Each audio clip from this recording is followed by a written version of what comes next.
Hello, sports fan, and welcome to the Packs for Breakfast All-Star Team.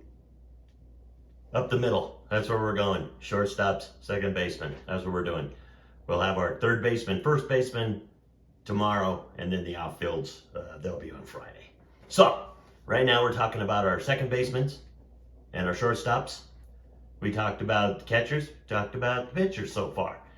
We opened up a bunch of packs of cards. This is 2 weeks worth right here. 2 weeks. You got your 2008 Upper Deck there on the left, and you got your 1989 Donruss. So Chris and I, every Sunday at 8 a.m. Eastern, 6 a.m. Mountain Time, we open a bunch of packs of cards, and we create an all-star team from the players that we choose. Well, we got a bunch of players up here that I don't talk about very often, and one that I've talked about a bunch, and that would be Ozzie Smith. Now, Ozzie Smith, I've ran over his stats. 262 batting average career, 2,460 career hits, 28 home runs in his career. He had a 76 WAR for his career. He also made 15 All-Star teams, had 13 Gold Gloves, 580 stolen bases, was a World Series champion in 1982. He was elected into the Hall of Fame in 2002 on his first ballot. I think he had 91% of the vote. So that tells you, I know there's a lot of people, they look at the pure numbers and they go, the pure numbers offensively kind of suck. But this guy was a defensive whiz. I mean, that's why, I think he was called the Wizard of Oz. He was an amazing player. He went in first ballot because he was appreciated in his time. And when he finally did retire, he was immediately put into the Hall. Well-deserved.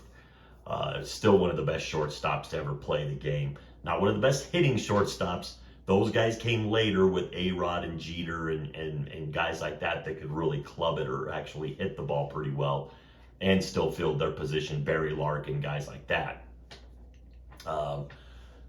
Then next to him is Miguel Tejada. Now, Miguel Tejada is a player I really liked as well. He played for a lot of different teams. He played 16 total seasons. He had 2 stints with the Orioles. He played for the A's, the Astros, the Padres, the Giants, and the Royals. 47 career WAR. His career was a 285 batting average, 307 home runs, 2,407 hits, 1,302 RBIs. He was the AL MVP in 2002.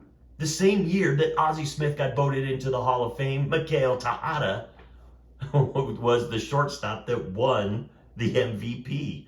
So it's like they were shortstop heavy that year. They were really focusing on it. Miguel Tejada, I think his best years were definitely with the Orioles and the A's. Towards the end of his career, of course, like everybody, he fell off. But he is currently not in the Hall of Fame. I don't know if his numbers would warrant it, but he was a very good player, but he never won a Gold Glove, but he had an MVP trophy. He still hit over 300 home runs as a shortstop. Kind of makes me wonder why he's not in, unless maybe he retired in 2019 or something and he's still not eligible. But I mean, he was still quite in the middle of his career, I think, when this card came out in 2009. Next to him, Howie Kendricks. Not a guy that I was thinking I was going to be talking too much about when we pulled the card. Second basemen are so hard to find. They just are. Great second baseman. Craig Biggio is the guy that is our gold standard on this. He seems to be on every one of our all-star teams. Ryan Sandberg's good. Roberto Alomar Jr. is really good.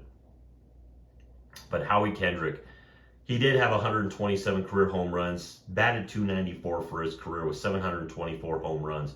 He was a World Series champion in 2019, and he played 15 seasons. His best year was 2019 when he hit 17 home runs with 62 RBIs and batted .344 in 121 games. His 2020 was his last season. His last season wasn't very good. It's amazing that his best season was just before his last season, which he didn't, and it's not like he only played 7 or 8 years and then got some major injury. He played 15 or 16 years, and his second to last year was his best offensive year.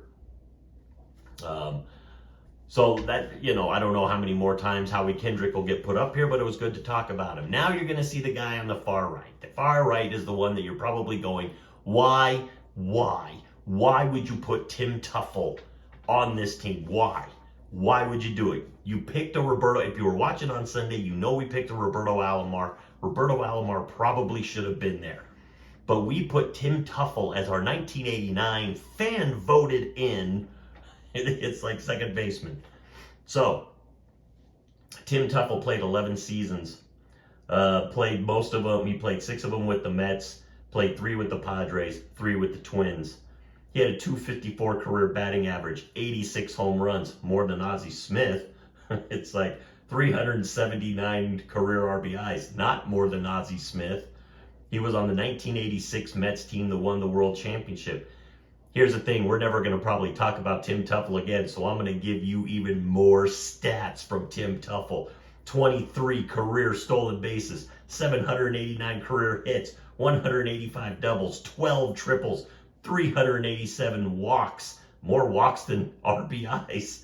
He had a 15 WAR for his career, 531 times he struck out. His best season, 1986, or the World Series season, 1986, 4 home runs, 31 RBIs, 247 average. I'm not thinking he was a giant part of that team's winning the championship. I think we'll give a little bit more credit to Doc Gooden and Keith Hernandez and Darryl Strawberry. But there you go. It's like we're not going to get to talk about Tim Tuffle very often. I don't even know if he made an all-star team. It just wasn't important to look up. And that's all-star for now.